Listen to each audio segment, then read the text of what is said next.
Hi and welcome back to the channel. In this video I'm going to be talking about redemption and forgiveness in a silent voice. If you guys have not watched the movie yet, you should watch it before watching this video. So let's get right into the video.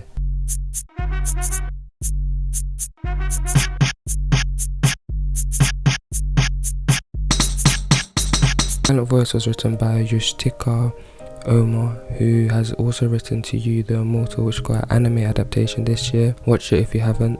The director of the film is Naoko Yamada. He has directed things like K-On!, Liz and the Bluebird, and a new anime called Hekai Montgomery, which came out this year, which I recommend you guys to watch. The animation studio that did the movie was Kyoto Animation, which also produced beautiful animes and movies like Liz and the Bluebird, Sound Euphorum, K-On!, and Violet Evergarden, to name a few.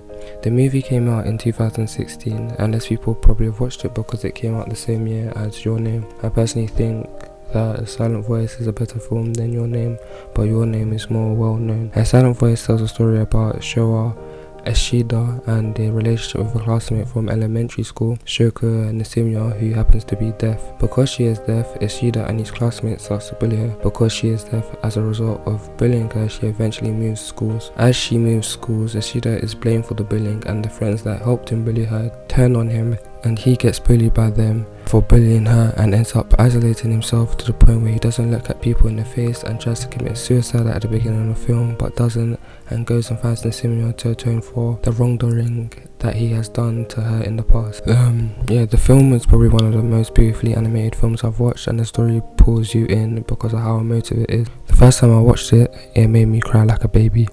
Now I'm going to give a definition of what redemption is, which is the state of being kept from evil or improving morally. Another definition that I like is the act of atoning for a fault or a mistake. I'm also going to give a definition for forgiveness, which is to stop blaming or being angry with someone for something that person has done, or not punish them for something. You can see these definitions of forgiveness and redemption throughout the film, as Ishida selling all these things and giving his mum the money was him trying to redeem himself for the things he'd done as a kid, like his mum having to give Nisimiya's mum money for the hearing aid that he broke. So he was trying to atone for the thing he'd done in his past. So ultimately, him giving the money to his mum will allow him to finally kill himself, which he thought would atone for his wrongdoing, as he thought he didn't deserve to live, and this was also him punishing himself for what he'd done. Furthermore, Ishida putting up with all the bullying himself also was an act of redemption for himself, as he thought he deserved it after putting Nisimiya. So the bullying he endured was a way to atone for the wrongdoing he done to her. Throughout the film, he had constant reminders of what he did to Nisimiya, like the scar his mum had on her ear because of the fight she had with Nisimiya's mum, and also when Nisimiya tried to kill herself, he saw the scar he gave her when he pulled out her hearing aid, and also the shoes he used to wear he gave to Yuzu, which I felt like was the first step he took to forgive himself, but this made it hard for him to move forward and forgive himself for what he did. This ultimately made him to continually punish himself, as he doesn't believe he deserved to have friends because of what he did, and he doesn't deserve to have fun, and this is shown when he's at the theme park with everyone, as he's questioning whether he's allowed to be happy.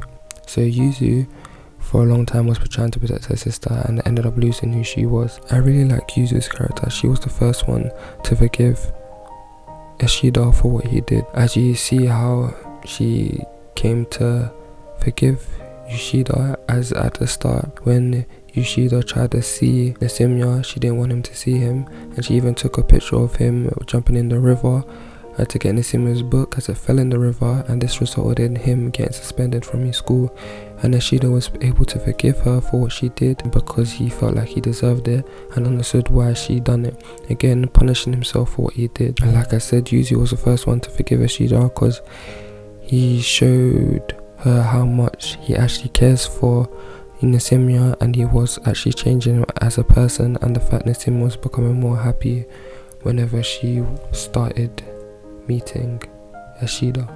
Yuno's character is a unique character in the sense that she didn't really change after all that happened, and she didn't get in trouble for what she did, and she didn't really learn what she did was wrong.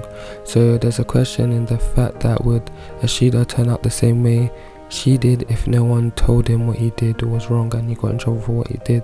So also she blames Nisimiya for the bullying that Nisimiya received herself, and also what happened to Ishida, and she even beat up Nisimiya, and she blamed Nisimiya for Ishida getting hurt.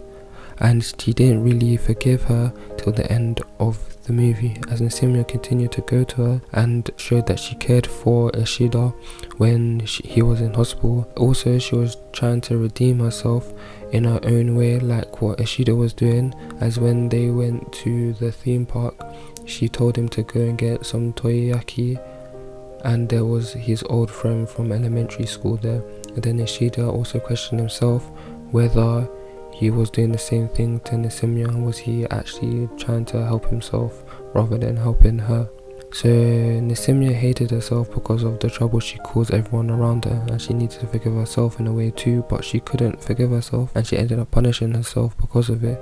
And her trying to kill herself was trying to gain redemption for the pain she caused Ishida, her mum, and her sister. So all the subsequent things Ishida tried to do for Nasimya was him trying to redeem himself for the things that he took away from her as a kid, so him trying to atone for his sins. Additionally, him learning sign language is another act of redemption, in the sense that he could communicate with her and actually understand where she was coming from, as she said that when they were younger she wanted to be friends with them, or she signed that. The bridge scene brings this all together, as they were able to finally understand each other, and this was the scene where they both were able to forgive themselves for what they did, as Nasimya stopped blaming herself for the things that are happening around her, and Ishida stopped blaming himself and punishing himself for what happened in his past, and it gave Ishida a chance to finally say sorry to Nasimya for what he'd done in the past. Ishida's whole redemption and forgiveness arc comes to the end in the last scene, when Ishida feels like he's atoned for his sins and stopped punishing himself for the past.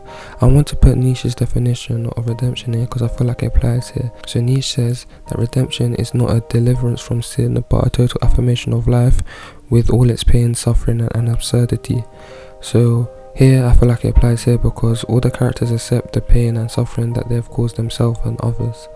So yeah, thank you for watching this. Like, subscribe and comment and share. So yeah, peace and love.